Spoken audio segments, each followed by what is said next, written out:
Hello and welcome dear students to the lecture number 3 of trigonometric function. और आज हम लोग कवर करने वाले हैं थर्ड टॉपिक जिसका नाम है जनरल सॉल्यूशन। लास्ट वीडियो में हम लोगों ने प्रिंसिपल सॉल्यूशन टॉपिक को कवर कर लिया था। आई होप कि आपको प्रिंसिपल सॉल्यूशन टॉपिक अब अच्छे से समझ आ गया होगा। और जो एग्जांपल्स मैंने आपको दिए थे होमवर्क क्वेश्चंस के तौर पे, वो एग्जांपल्स भी आप सभी स्टूडेंट्स ने सॉल्व कर लिए होंगे। अगर आपको जनरल सॉल्यूशन एक बार समझना है अच्छे से तो प्रिंसिपल सॉल्यूशन आना चाहिए। तो अगर किसी ने लास्ट लेक्चर भूल गया होगा देखना या स्किप कर दिया होगा तो प्लीज वो लेक्चर एक बार अच्छे से डिटेल में देख के आओ, क्योंकि मैंने डिटेल में सारा एक्सप्लेन किया है कि प्रिंसिपल सोल्यूशन कैसे फाइंड आउट करते हैं। दोनों में से एक क्वेश्चन आपके बोर्ड एग्जाम में, कभी कभी तो प्रिंसिपल और जनरल दोनों के ऊपर क्वेश्चन आपको बोर्ड एग्जाम में देखने को मिलेगा। बोर्ड एग्जाम प्लस एमएचटी सीटी में हर शिफ्ट में कोई सा भी पेपर आने दो पीसीएम ग्रुप का, हर शिफ्ट में आपको इस टॉपिक के ऊपर क्वेश्चन दिखेगा, मतलब दिखेगा। इसलिए इन टॉपिक को कभी भी आपको स्किप नहीं करना है स्टूडेंट्स, ठीक है। सो आज के इस लेक्चर में अपन जनरल सॉल्यूशन देखेंगे और मैं आपको इतनी गारंटी दे सकता हूँ कि अगर आपने इन टॉपिक को अच्छे से कवर कर लिया ना, तो आप बिना पेन पेपर का इस्तेमाल किए भी आपको कोई सा भी क्वेश्चन अगर मैं दे दूं फिर जनरल सॉल्यूशन के ऊपर या प्रिंसिपल सॉल्यूशन के ऊपर, तो without using pen and paper you can find out the value. इतनी मैं आपको गारंटी देता हूँ, इतना आपको मैं ट्रेन करके दूंगा, इतने ज्यादा एग्जाम्पल्स जो है अपन सॉल्व करेंगे। जनरल सॉल्यूशन एक डायरेक्ट फार्मूला बेस्ड क्वेश्चंस आते हैं। इसमें आपको फार्मूला है, बस वैल्यू सब्स्टिट्यूट करके आपको फाइनल आंसर निकालना है। तो सबसे पहला फॉर्मूला है, अगर साइन थीटा की वैल्यू साइन अल्फा के बराबर है। सर थीटा तो हमें पता है एंगल होता है, अल्फा क्या होता है, मैंने कहा अल्फा भी एंगल ही है। अगर साइन थीटा की वैल्यू साइन अल्फा के बराबर है तो थीटा की वैल्यू, इसका जनरल सोल्यूशन होता है theta is equals to n pi plus minus one to the power n into alpha. N क्या है, n belongs to integer. Theta की वैल्यू हो जाएगी n pi plus minus one to the power n alpha. Sir ये n की value क्या डालनी है, अल्फा की वैल्यू क्या सब्स्टिट्यूट करनी है, अभी के लिए फॉर्मूला याद रख लो, जैसे टाइम आएगा बता दूंगा। सेकंड फॉर्मूला, अगर कॉस थीटा की वैल्यू कॉस अल्फा के बराबर हुई तो थीटा की वैल्यू हो जाएगी two n pi plus minus alpha. यहाँ ध्यान से देखो, यहाँ पे प्लस माइनस अल्फा है, ओके।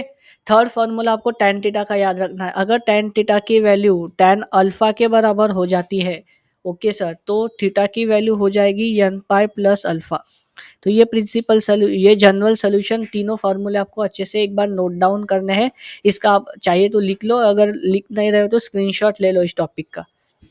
डायरेक्टली क्वेश्चन पे अपन जंप करेंगे, मैं आपको क्वेश्चन के थ्रू बताऊंगा कि इन तीन फॉर्मूला को कैसे लिखने। वन लाइन आंसर इन सारे क्वेश्चंस का, प्रिंसिपल सोल्यूशन हो जनरल सोल्यूशन हो, इनका आंसर वन लाइन में ही निकलता है। ओके देखो, ये एग्जांपल आपके सारे टेक्स्ट बुक में ये सारे एग्जांपल आपके टेक्स्ट बुक के हैं, ठीक है। सो आपको क्वेश्चन क्या दे रखा है, आपको वैल्यू दे रखी है साइन थीटा की वैल्यू दे रखी है √3/2। और स्टूडेंट्स आपको बोला है कि आपको इसका जनरल सोल्यूशन निकालना है। अगर यहाँ पे मैं बात करता प्रिंसिपल सोल्यूशन की तो शायद अपनी स्ट्रेटेजी अलग होती, अपन साइन देखते हैं, क्वाड्रेंट देखते हैं, एड्रेस लिखते हैं और सब्स्टिट्यूट करते हैं और फाइनल आंसर निकालते हैं। लेकिन यहाँ पे अपने को बोला है जनरल, तो याद रख कंफ्यूज नहीं होना है प्रिंसिपल और जनरल में। जनरल सोल्यूशन को कैसे सॉल्व करेंगे, देखो √3/2 कैसा है, √3/2 एक स्टैंडर्ड वैल्यू है। √3/2 कैसा एक स्टैंडर्ड वैल्यू है। हम अपन ने जो लेक्चर नंबर 1 में वैल्यू टेबल देखा था उसमें √3/2 वैल्यू अपन ने देखी थी। √3/2 वैल्यू कहाँ पे आती है, 30 डिग्री पे आती है साइन थीटा के। तो क्या मैं इसको ऐसे लिख सकता हूँ, sine theta is equals to sine पाई/6, क्योंकि साइन पाई/6 की वैल्यू √3/2 होती है। तो √3/2 लिखो या साइन पाई/6 लिखो, दोनों की वैल्यू तो एट द एंड सेम ही है। अब ध्यान से देखो, अब ध्यान से देखो, देखो यहाँ पे एक जादू हो गया। कैसा जादू हो गया, साइन थीटा की वैल्यू साइन अल्फा के बराबर मिल गई ना हमको। तो एक साइड में जहां आपको एक कांस्टेंट वैल्यू दी होती है ना, उसको साइन या कॉस के टर्म्स में लिखा करो। तो साइन थीटा की वैल्यू साइन अल्फा के टर्म्स में मिल गई। और हमें पता है अगर साइन थीटा की वैल्यू साइन अल्फा के बराबर हो तो थीटा की वैल्यू होती है n pi plus minus one to the power n alpha. यहाँ पे अल्फा की वैल्यू है पाई/6। तो बस इस वाले क्वेश्चन का जनरल सोल्यूशन हो जाएगा theta is equals to n pi plus, यहाँ आएगा -1 to the power n into pi, नहीं साइन पाई/6 पे नहीं होती √3/2, सॉरी सॉरी सॉरी, पाई/3 पे होती है। तो ये आ जाएगा पाई/3, तो ये आ जाएगा पाई/3। So this is your general solution. बस इस प्रकार से आपको सॉल्व करना है, ओके। थोड़ा कंफ्यूजिंग लग रहा है और एग्जांपल्स के तौर पे देखते हैं। नेक्स्ट एग्जांपल सारे स्टूडेंट देखो, आपको एग्जांपल में क्या दिया है, इन्होंने बोला है कि cos थीटा की वैल्यू है 1/√2, ओके। तो मैंने कहा 1/√2 को क्या cos थीटा के टर्म्स में लिखा जा सकता है? चेक करते हैं। तो चेक करते हैं cos थीटा की वैल्यू अगर मैं cos π/4 लिखूं तो, क्योंकि cos π/4 यानी 45 डिग्री, cos 45 डिग्री की वैल्यू होती है 1/√2। तो क्या मैं उसको लिख सकता हूँ? हाँ, मैं तो लिख सकता हूँ। मतलब यहाँ से अपने को दिख गया कि cos थीटा ये एज इट इज ये किसके इक्वल आ गया? ये cos अल्फा के इक्वल आ गया है। और जब भी cos थीटा की वैल्यू cos अल्फा के इक्वल आती है तो थीटा की वैल्यू क्या होती है? थीटा की प्रिंसिपल जनरल सोल्यूशन होता है 2n pi plus minus alpha. So उसी प्रकार से इसका जनरल सोल्यूशन क्या आएगा? What will be the general solution? इस जनरल सोल्यूशन आएगा 2n pi plus minus π/4। That's it. है कि नहीं simple? Principal solution, general solution, दोनों टॉपिक सिंपल ही है। आई होप कि मैं मेरा मैक्सिमम बेस्ट बता रहा हूं आप सबको समझ आने के लिए। और एग्जाम्पल देखो, tan थीटा की वैल्यू दे रखी है आपको √3 और आपको इसका जनरल सोल्यूशन जो है वो निकालना है। अब आप स्टूडेंट्स खुद भी ट्राई कर सकते हो कि जिसका जनरल सोल्यूशन कैसे कैलकुलेट किया जाता है। मैंने कहा जनरल सोल्यूशन कैलकुलेट करने के लिए दोनों side same tan theta sin theta cos theta identity आनी चाहिए। तो यहाँ पे दे रखा है √3। क्या √3 स्टैंडर्ड वैल्यू है? मैंने कहा हाँ, √3 तो स्टैंडर्ड वैल्यू है। कहा है स्टैंडर्ड वैल्यू? क्योंकि tan 60 डिग्री यानी tan π/3 की वैल्यू कहा कितनी होती है? tan π/3 की वैल्यू होती है सर √3। तो क्या मैं tan थीटा को tan π/3 लिख सकता हूँ? क्योंकि tan π/3 की वैल्यू होती है √3। तो मैं tan π/3 लिख लूँ या √3 लिख लूँ, मीनिंग एट द एंड तो दोनों का सेम ही आएगा। तो यहाँ ध्यान से देख लो, tan थीटा की वैल्यू किसके बराबर मिल गई? tan अल्फा के बराबर मिल गई। तो जब tan थीटा की वैल्यू tan अल्फा के बराबर हो तो थीटा की वैल्यू कितनी होती है? n pi plus alpha. तो उसी प्रकार से इसका क्या आ जाएगा जनरल सोल्यूशन? इसका जनरल सोल्यूशन आएगा theta is equal to n pi plus π/3। So this will be the final answer for the given question. Theta is equal to n pi plus π/3। देखो टिग्नोमेट्री इजी है, इसको complicated मत बनाओ। I don't know YouTube पे या बाकी सारी जगह पे ऐसे लोग क्यों शॉर्ट ट्रिक के नाम पे व्यूज कमाते हैं। Short trick for trigonometry, trigonometry के शॉर्टकट मेथड सब बकवास है, बवासीर है, वो कुछ काम की नहीं आएंगे। देखो, अब अगर ये 3 फार्मूला एक बार अच्छे से कर लिए ना तो जिंदगी में कोई सा भी ट्रिग्नोमेट्री का सवाल आने दो, सारे बन जाएंगे। आई होप आपको ये जनरल सोल्यूशन का समझ आ गया होगा। अब नेगेटिव वैल्यूज के लिए देखते हैं। अभी तक स्टूडेंट्स हम लोगों ने क्या किया, यहाँ पे सारे प्लस वैल्यू थी, ये सारी प्लस वैल्यू थी, तो अपने को ये थीटा की अल्फा की वैल्यू निकालने में इजी जा रहा था। व्हाट इफ की नेगेटिव आ गई? तो देखो यहाँ पे एक नेगेटिव का एग्जाम्पल है। मैं जितने मैक्सिमम एग्जाम्पल सॉल्व करा के दे सकता हूँ उतने सारे एग्जाम्पल सॉल्व करा के दूंगा। अलग अलग टाइप के अलग अलग वेरिएंट ऑफ क्वेश्चन सॉल्व करके आपको मिल जाएंगे। तो यहाँ पे देखो आपको क्या दिया हुआ है, साइन थीटा की वैल्यू आपको दे रखी है -√3/2। यहाँ पे मैं अगर आपको प्रिंसिपल सोल्यूशन निकालने बोलता तो शायद आप फटाक से निकाल लेते। जनरल सोल्यूशन कैसे निकलेगा? हमने कहा है कि साइन थीटा की वैल्यू साइन अल्फा के बराबर होनी चाहिए, लेकिन अल्फा एंगल है तो -√3/2 कहाँ से आएगा? देखो, सबसे पहले अल्फा की वैल्यू निकालने के लिए ये कर लो, माइनस साइन को भूल जाओ। तो बताओ साइन √3/2 कहाँ पे होता है? सर साइन √3/2 होता है π/3 के ऊपर, किंतु परंतु यहाँ पे क्या लगा है? माइनस साइन लगा है। तो साइन थीटा माइनस कहाँ होता है? थर्ड क्वाड्रेंट में, और थर्ड क्वाड्रेंट का एड्रेस क्या होता है? Pi plus theta. तो ये कितना आ जाएगा? पाई प्लस π/3, ये आ जाएगा 4π/3। तो क्या मैं इसको ऐसे लिख लूँ, साइन थीटा की वैल्यू को क्या मैं साइन π/4 लिख लूँ, 4π/3 लिख लूँ? आई होप आपको ये पता चल गया होगा कि 4π/3 कैसे आता है। हमने क्या किया, थोड़ी देर माइनस साइन को स्किप किया तो साइन थीटा की वैल्यू आ रही थी √3/2। अपने को पता है √3/2 वैल्यू होती है π/3 पे, किंतु परंतु माइनस साइन लगा हुआ था। सो वी नो कि साइन थीटा नेगेटिव होता है थर्ड क्वाड्रेंट में, और थर्ड क्वाड्रेंट का एड्रेस क्या होता है? थर्ड क्वाड्रेंट का एड्रेस होता है पाई प्लस थीटा। सो हम लोगों ने पाई प्लस थीटा करके वैल्यूज इसमें कैलकुलेट कर ली। ठीक है।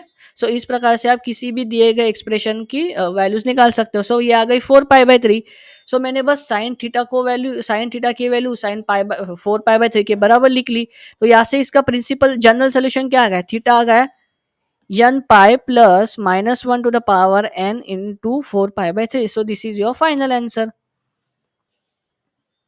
This is your final answer. Next example फिर से नेगेटिव के लिए देख लो, आपको क्या दिया हुआ है। आपको दिया गया है कि कॉस थीटा की वैल्यू है -1/2। The given value of cos theta is -1/2। भैया हमें पता है कि कॉस थीटा की वैल्यू 1/2 कहाँ पे होती है, कहाँ पे होती है? कॉस थीटा की वैल्यू 1/2 होती है पाई/3 पर। लेकिन यहाँ पे माइनस साइन दिया है और कॉस थीटा नेगेटिव होता है सेकेंड क्वाड्रेंट में। अब आप कहोगे कि सर थर्ड में भी तो होता है, तो थर्ड का वैल्यू नहीं लेना है क्या? नहीं, एक किसी का भी ले लो, सेकेंड का ले लो, थर्ड का ले लो, एक किसी का भी लेना है। सेकेंड क्वाड्रेंट में वैल्यू होती है पाई माइनस थीटा। सो पाई यहाँ पे आ गया, थीटा की वैल्यू आ गई पाई/3। सो पाई माइनस पाई/3 ये आ गए 2 पाई/3, यानी कॉस 2 पाई/3 की वैल्यू -1/2 होगी। तो कॉस थीटा की वैल्यू को क्या लिख सकते हैं? कॉस 2 पाई/3। तो ध्यान से देख लो, कॉस थीटा की वैल्यू किसके बराबर आ गई? कॉस थीटा की वैल्यू आ गई कॉस अल्फा के बराबर। अब क्योंकि ये कॉस थीटा कॉस अल्फा के बराबर है, तो थीटा की वैल्यू हो जाएगी 2n pi plus minus 2 पाई/3। So this is your general solution for the given trigonometric function. जब नेगेटिव होगी तो कैसे सॉल्व करना है, याद रखो। सबसे पहले माइनस साइन को भूल जाओ, थीटा की वैल्यू निकालो और चेक करो वो नेगेटिव का होता है। यहाँ दिए गए क्वेश्चन में कॉस थीटा नेगेटिव होता है सेकंड क्वाड्रेंट में। सेकंड क्वाड्रेंट का फॉर्मूला होता है पाई माइनस थीटा। तो थीटा की वैल्यू सब्स्टिट्यूट कर दो। ओके, नेक्स्ट एग्जाम्पल सारे स्टूडेंट देखेंगे। नेक्स्ट एग्जाम्पल कॉट थीटा की वैल्यू दे रखी है -√3। अब आप कहोगे कि सर कॉट थीटा के लिए आपने कोई जनरल सोल्यूशन का फॉर्मूला बताया ही नहीं, लेकिन मैंने tan थीटा के लिए बताया था। कहा गया, कहा अब कहाँ छुप रहा है? देखो tan थीटा के लिए मैंने बताया था। तो क्या कॉट थीटा को tan थीटा में कन्वर्ट करा जा सकता है? सर आपने फर्स्ट लेक्चर में इंटर कन्वर्जन सिखा दिया था, अब हमको आता है। तो क्या कॉट थीटा की वैल्यू -1/√3, तो tan थीटा की वैल्यू कितनी हो जाएगी? -1/√3 हो जाएगी। तो बस tan theta is equal to -1/3 का अपने को एक जनरल सोल्यूशन निकालना है। tan थीटा की वैल्यू 1/√3 कहाँ पे होती है?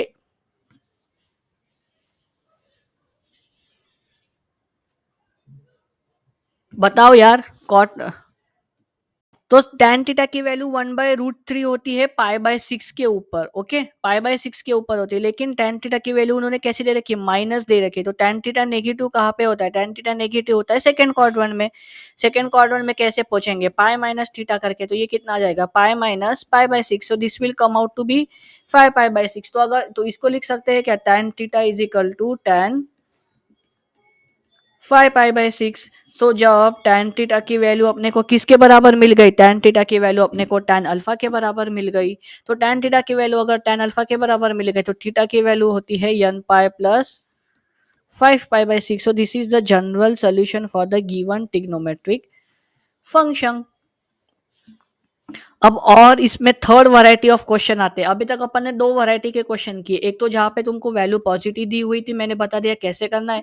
अगर वैल्यू नेगेटिव दी हुई है तो मैंने कहा सबसे पहले थीटा निकाल लो, फिर उसको देख लो कि कौन से क्वाड्रेंट में नेगेटिव है, फिर उसका pi minus theta pi plus theta के हिसाब से कर लो। अब थर्ड वैरायटी ऑफ क्वेश्चन आते हैं आपको ट्रिपल एंगल फॉर्मूला। देखो यहाँ पे tan 3 थीटा की वैल्यू 1 दे रखी है, tan थीटा की वैल्यू 1 नहीं दी है, tan 3 थीटा की वैल्यू दे रखी है 1।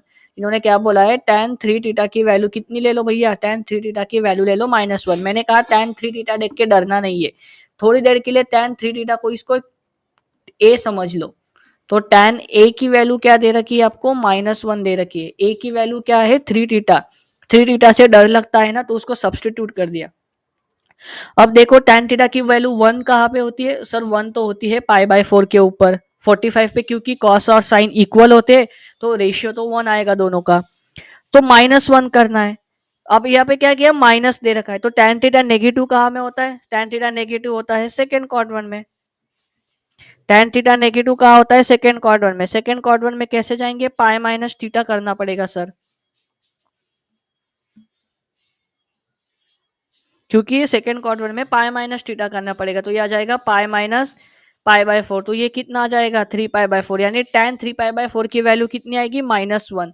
तो क्या मैं उसको tan a को -1 को लिख सकता हूँ tan 3 पाई/4? ये 3 पाई/4 कैसे लिखा आपको पता होना चाहिए।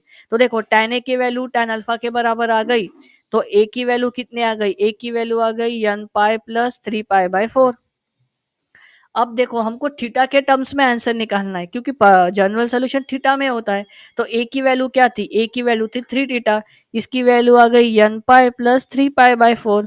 अब ये 3 को क्या कर दो, शिफ्ट कर दो यहाँ पे, ये तो पूरे एक्सप्रेशन 3 से डिवाइड हो जाएगा, पूरा एक्सप्रेशन 3 से डिवाइड हो जाएगा। तो थीटा की वैल्यू क्या आ जाएगी, n/3 पाई प्लस 3 पाई/4 इंटू 3। ये 3 एक दूसरे को मार देंगे, जाने दुश्मन है एक दूसरे के, शोले पिक्चर तो देखा होगा।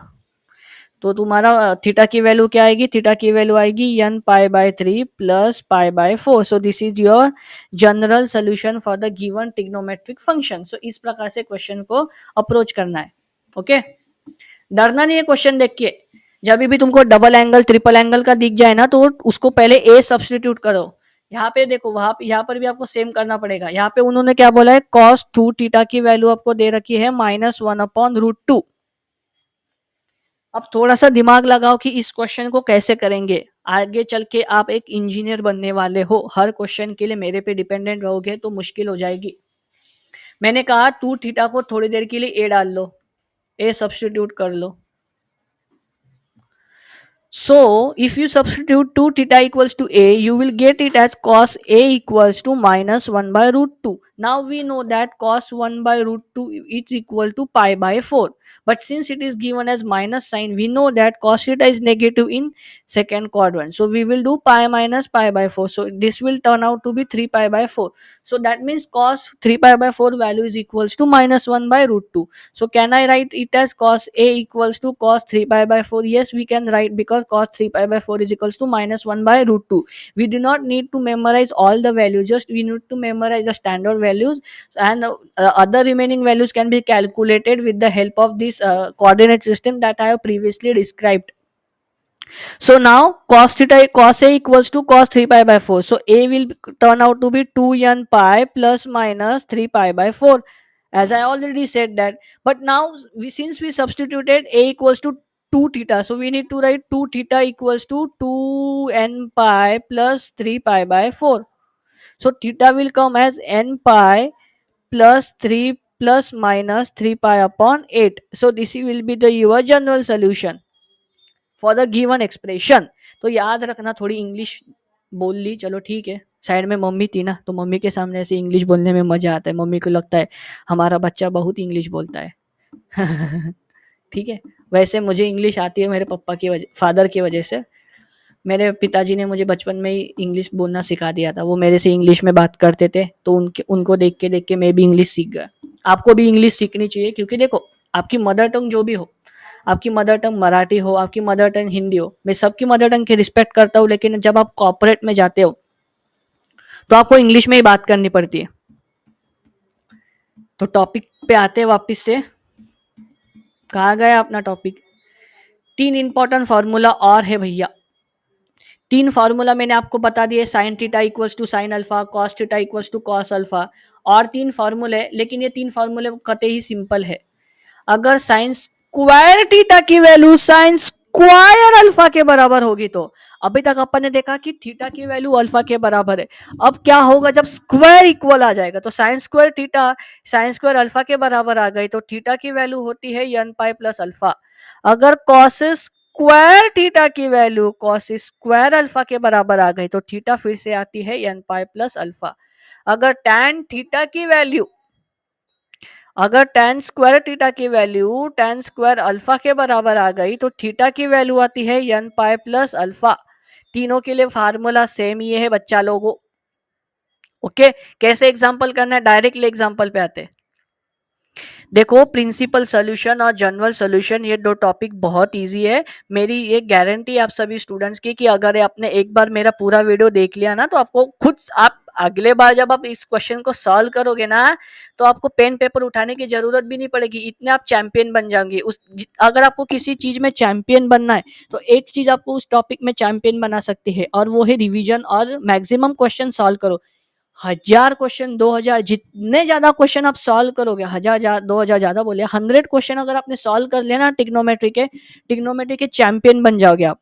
क्योंकि आपको एग्जाम में तो बेसिक क्वेश्चन ही पूछने वाले हैं, क्योंकि आप अपन जेई एडवांस का सिलेबस तो कवर नहीं कर रहे, ना ही अपन जेई मेंस का कर रहे हैं, क्योंकि जेई मेंस में अलग अलग प्रकार के क्वेश्चन आते हैं।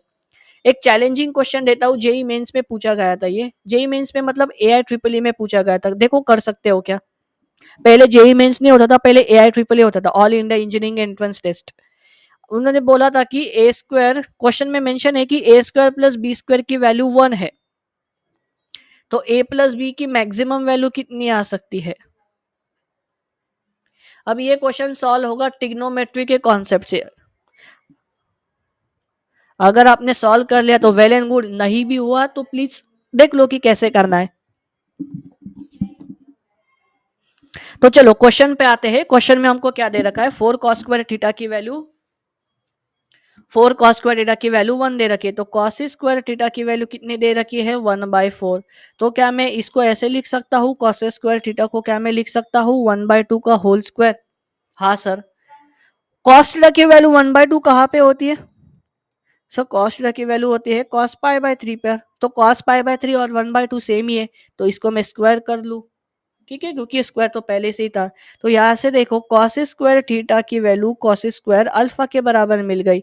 अल्फा की वैल्यू है π/3, तो थीटा की वैल्यू क्या आ गई, n पाई प्लस π/3 हो गया, सिंपल। यहाँ पे देखो tan square, next example, tan square theta की वैल्यू 1 है, कैसे करोगे? अब आपको मैं चैलेंज करता हूं, अगर आपको एमएसटी सीईटी में 180 प्लस स्कोर लाना है तो ये क्वेश्चन आपको खुद से करना है। लगाओ दिमाग, इंजीनियर बनने वाले हो। इंजीनियरिंग में तो बता दो तुमको फैकल्टी कोई पढ़ाती ही नहीं है, खुद से सारा इंजीनियरिंग में आप 40 सब्जेक्ट पढ़ते हो, 40 सब्जेक्ट आपको खुद से पढ़ने होते हैं। यहाँ पर तो मैं इतने लेक्चर्स वगैरह आपको दे रहा हूँ, वहां पे कोई नहीं देता। बंद कर। tan स्क्वायर थीटा की आपको वैल्यू क्या दे रखी है 1, तो क्या मैं इसको लिख सकता हूँ 1 स्क्वायर, क्योंकि 1 का स्क्वायर तो 1 ही होता है। tan स्क्वायर थीटा, मुझे बताओ tan थीटा को 1 के फॉर्म में लिख सकते हैं क्या? हाँ, क्योंकि tan π/4 की वैल्यू होती है 1, तो इसका आ जाएगा square. So tan square theta is equals to tan square alpha. अगर अल्फा के फॉर्म में आ गया तो इसका सोल्यूशन क्या आ जाएगा, थीटा आ जाएगा n pi plus π/4, n pi plus π/4। Okay, so यहीं पे अपन आज का टॉपिक जनरल सोल्यूशन को एंड करते हैं। आपके लिए होमवर्क है कि जो रिमेनिंग एक्सरसाइज है 3.1, अभी उसमें जनरल सोल्यूशन का टॉपिक बच गया होगा, वो जनरल सोल्यूशन के क्वेश्चन आप सभी स्टूडेंट्स को सॉल्व करने हैं। अपन ने ट्रिग्नोमेट्री चैप्टर पढ़ना स्टार्ट किया है। लेक्चर नंबर 1 में अपन ने बेसिक इंट्रोडक्शन देख लिया है। लेक्चर नंबर 2 में अपन ने प्रिंसिपल सोल्यूशन देख लिया है। लेक्चर नंबर 3 में अपन ने जनरल सोल्यूशन देख लिया है। प्रिंसिपल मतलब एक किसी थीटा के लिए, जनरल मतलब हर थीटा के लिए, क्योंकि प्रिंसिपल सोल्यूशन में जो अपन थीटा की वैल्यू निकालते हैं वो 0 से 2 पाई के बीच में ही होते। जो जनरल सोल्यूशन होती है वो हर n की वैल्यू के लिए वो इक्वेशन सेटिस्फाई होती है। तो प्रिंसिपल सोल्यूशन में हालांकि कोई फार्मूला है नहीं, जनरल सोल्यूशन में ये 3-4 फार्मूला है, sine theta, cos theta, tan theta के। ये फार्मूला को याद करना है, क्वेश्चन को सॉल्व करना है। बहुत इजी क्वेश्चन है, मैंने मैक्सिमम 10 से 12 क्वेश्चन आपको सॉल्व करके दिए। रिमेनिंग एक्सरसाइज 3.1 के जितने भी क्वेश्चन बचे हैं वो आप अभी सारे स्टूडेंट्स खुद से सॉल्व कर लो। अभी अपन second part of this trigonometry solution of triangle को स्टार्ट करेंगे, वो भी एक ईजी टॉपिक है। उसमें सारे क्वेश्चन फॉर्मूला बेस्ड है, उसमें लॉजिक कुछ इस्तेमाल नहीं करना है, बस फॉर्मूला है, फॉर्मूला की वैल्यू डालो, आंसर फाइंड आउट कर लो, खत्म। फिर थर्ड टॉपिक आएगा अपना इनवर्स ट्रिग्नोमेट्रिक फंक्शन आईटीएफ, उसको भी कवर करेंगे। ठीक है, आज के लिए लेक्चर के लिए बस इतना ही, मिलते हैं अगले लेक्चर में, तब तक होमवर्क करके आओ। तो एक बार वन शॉट में आपको बता देता हूँ एक्सरसाइज 3.1 के सारे क्वेश्चंस। देखो एक्सरसाइज 3.1 में question number 1, question number 2 principal solution के ऊपर बेस्ड है, ये आप कर लोगे। अपन क्वेश्चन नंबर 3 के ऊपर से आज देखेंगे जनरल सोल्यूशन। फर्स्ट क्वेश्चन देखो, साइन थीटा की वैल्यू 1/2, इजी क्वेश्चन है, कर लोगे। ये भी इजी है, ये भी इजी है। कॉट थीटा की वैल्यू 0, ये भी आप अच्छे देखो। कॉट थीटा की वैल्यू 0 है, मतलब tan थीटा की वैल्यू क्या होगी 1/0, मतलब tan थीटा नॉट डिफाइन, तो इसका सोल्यूशन आ जाएगा n pi plus π/2। Sec theta, ये भी इजी है, ये भी इजी है, ये भी कर लोगे। ये देखो डबल का आ गया, डबल का मैंने बता दिया, डरना नहीं है। इसको a सब्सटीट्यूट करना है, इसको a सब्सटीट्यूट करना है। ये भी इजी है, स्क्वायर के फॉर्मूला से कर लोगे। साइन थीटा की वैल्यू tan थीटा दे रखी है, ये भी कर लो, थोड़ा दिमाग लगा लेना। साइन थीटा को tan थीटा को लिख लेना sine theta upon cos theta.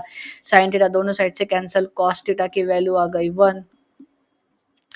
tan cube theta की वैल्यू 3 tan थीटा। अब यहाँ पे ये सॉल्व करने के लिए आपको tan 3 थीटा का फॉर्मूला पता होना चाहिए। Sine theta plus cos theta is equals to 1, ये भी एक चैलेंजिंग क्वेश्चन है, कर लेना।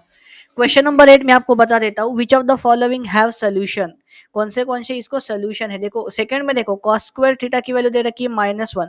मुझे बताओ किसी भी मैथमेटिकल क्वांटिटी का अगर अपन स्क्वायर करेंगे तो क्या वो नेगेटिव दे सकता है कभी भी? तो ये तो उसका सोल्यूशन नहीं है। थर्ड वाला देखो साइन थीटा की वैल्यू क्या दे रखी है 3/2 यानी 1.5, लेकिन आपको पता होगा साइन थीटा की रेंज होती है -1 to 1, मतलब कभी भी वैल्यू 1 से ज्यादा नहीं हो सकती। यहाँ पे वैल्यू दे रखी है 1.5, तो ये भी सोल्यूशन नहीं होगा। तो tan थीटा की वैल्यू हमेशा 1 से बड़ी होती है नहीं, तो 5/3, तो क्या ये होगा, तो ये होगा, तो cos 2 थीटा -1 ये भी इसका सोल्यूशन होगा।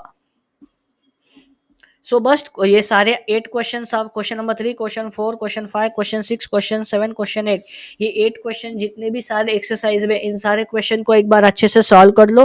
बोर्ड की प्रिपरेशन तो हो जाएगी और सीईटी की प्रिपरेशन भी इनके थ्रू हो जाएगी। इनमें से कई क्वेश्चन आपके एमएचटी सीईटी में एज इट इज पूछे गए हैं, तो इनसे ऐसा मत करो कि टेक्स्ट बुक सॉल्व कर ली मतलब बोर्ड का ही होगा, सीईटी का नहीं हो रहा है। टेक्स्ट बुक सॉल्व कर ली तो बोर्ड प्लस सीईटी दोनों का हो रहा है, क्योंकि सीईटी में भी बोर्ड के क्वेश्चंस एज इट इज आ जाते हैं। थोड़े मिसलेनियस के क्वेश्चंस मैं आपको दिखा देता हूँ, एक मिनट।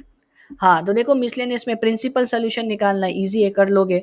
प्रिंसिपल सोल्यूशन इजी है, जनरल सोल्यूशन इजी है। सेक थीटा दे रखा है ना, तो इसको कर लो cos थीटा की वैल्यू 1/√2। cos थीटा की वैल्यू 1/√2 कहाँ पे, तो 2n pi plus पाई/4।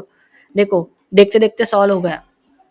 Sign theta की वैल्यू -1/2, 1/2 कहाँ पे होती है, 1/2 होती है पाई/6 पर, किंतु माइनस साइन है तो ये क्या आ जाएगा पाई प्लस पाई/6, और आ जाएगा 7 पाई/6, और ये आ जाएगा बी ऑप्शन। तो एक मैंने कहा अगर प्रैक्टिस करोगे तो विदाउट पेन पेपर से कर लोगे। क्वेश्चन नंबर 4 भी कर लोगे, इजी है। क्वेश्चन नंबर 5 को रहने दो, उसके लिए अपन सोल्यूशन ऑफ ट्रायंगल जब टॉपिक कवर करेंगे तब उसको पोलर कोऑर्डिनेट का फॉर्मूला यूज करके कर लेला। क्वेश्चन नंबर 6 भी इजी है, कर लो। उसके बाद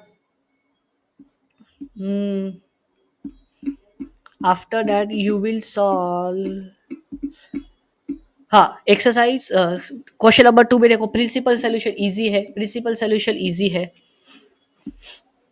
विच of the following have no solution, देखो फिर से क्वेश्चन रिपीट कर लिया वहां से, इसका कोई भी सोल्यूशन नहीं होगा, इसका भी कोई सोल्यूशन नहीं होगा, इजी है। जनरल सोल्यूशन अगेन इजी है। तो क्वेश्चन नंबर 4 अभी तक जितना अपन ने सिलेबस कवर किया है, मिसलेनियस एक्सरसाइज के question number 1, question number 2, question number 3, question number 4 कर लो।